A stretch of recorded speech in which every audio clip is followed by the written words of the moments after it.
Hey everybody, it is now May of 2025, and the video that you're going to watch, which is I believe over 6 minutes long, I recorded in October of 23, if memory serves correctly, and there was a lot going on at the time, and I was on one of my week-long moose hunts in the middle of nowhere, where reception is hit or miss, but things were happening around the world at the time, and they seem to continue. So I made that video expressing how I felt about a lot of things, but it was not designed to make anyone feel like I was targeting them or speaking illy about them, just how I saw things. So hope you take time to listen and watch that video. If you have any feedback, you're welcome to message me. If you want to come hang out and chat and have a cup of coffee in the woods, happy to have you as well.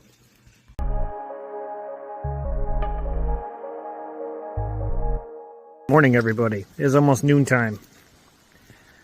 Walking around these woods, finding a little peace and quiet here and there. Get your brain kicking. Shit went down with Israel. But then again, that's a conflict as old as time, like many places. Got me thinking. There's not enough love in this world. There's not.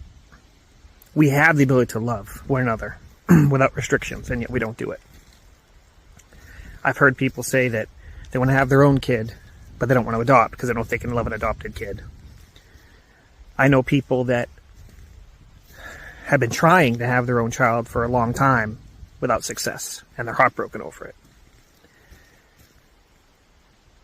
Some of those very people tried to adopt and were unable to adopt for a number of reasons. And yet here we're in a world where we've got terrorists that some people are supporting, kidnapping innocent women and children and murdering them. Some Americans, I might add. We've hit a point as a society, as a culture around the world, where our governments and people have done bad things to others for so long with weird justifications that we forget why we're angry. We're just angry. We have generations upon generations of people that are tribal in nature, that hate other people because their parents hated them and their grandparents hated them. And here we are trying to raise kids to be the best they can be. I look at my toddler and I wonder what world awaits him. It's a lot darker out there than people realize. Sometimes I got to get out here and clear my head and look around. But here's the thing. I say a few things. One, so we can always do better. But something I coined a long time ago with an NGO is be a zero. We're all zeros. Why would I say that? Be a zero means you are literally the same as everybody else. Now, for all you math nerds, don't get on my case about that. I know you want to. But be a zero to be like everybody else, to see everybody the same. We're all going to do different things in life. But instead of ranking ourselves, we should be supporting and building. Teaching our kids that everybody has a talent. You just got to find it. And it's not going to be the same as everybody else, and that's okay. But not to look down on people. To see people with special needs and disabilities as beautiful and amazing. To love wholeheartedly. To be empathetic and compassionate. But the hardest part of that is also teaching them when they got to stand their ground. When sometimes you have to punch a bully in the face. Now, I hope violence is never something that any of our kids have to experience in any manner. But we should prepare them for it. If not physically, emotionally, and mentally. To teach them sometimes people don't get a nice upbringing. They come from broken homes or broken towns. They're told things that aren't true. They're indoctrinated. Some of them are abused or worse. We have to be better. And that's why I am so happy that our nonprofit was, of course, approved as a nonprofit. You can only change the world by shaping it to be what you want it to be. That's a slow process. But for us, it starts with kids. And adults can learn too, but let's be honest, teaching adults sometimes is a little hard. But kids need to know the truth. Unbiased truth. No narrative, no brainwashing, no grooming, so to speak. Give them the ability to think for themselves. Give them the information, the tools to be better and work harder and slowly change this world into something that's better than what it is right now.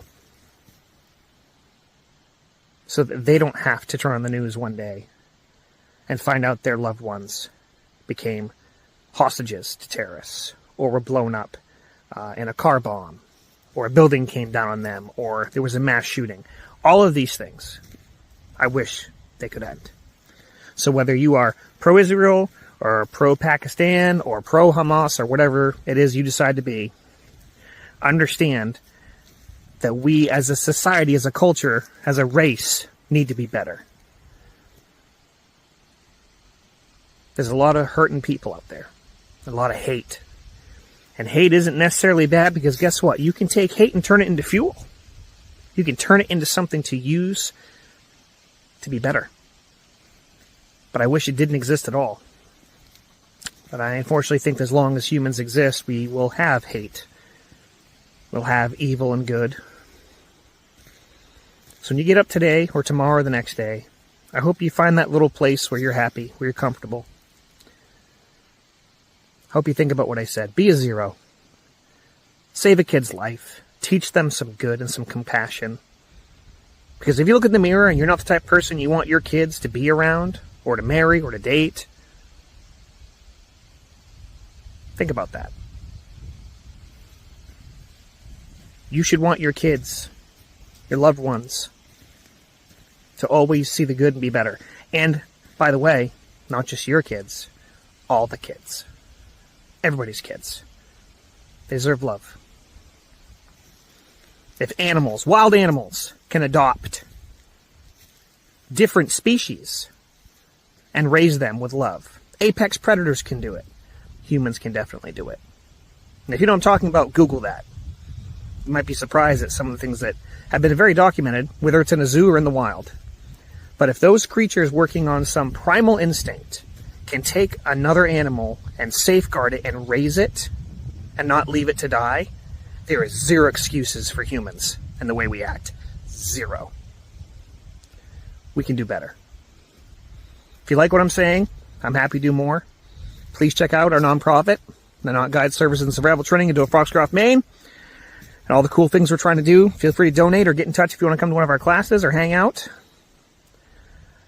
And hopefully I'll see you out there in the woods.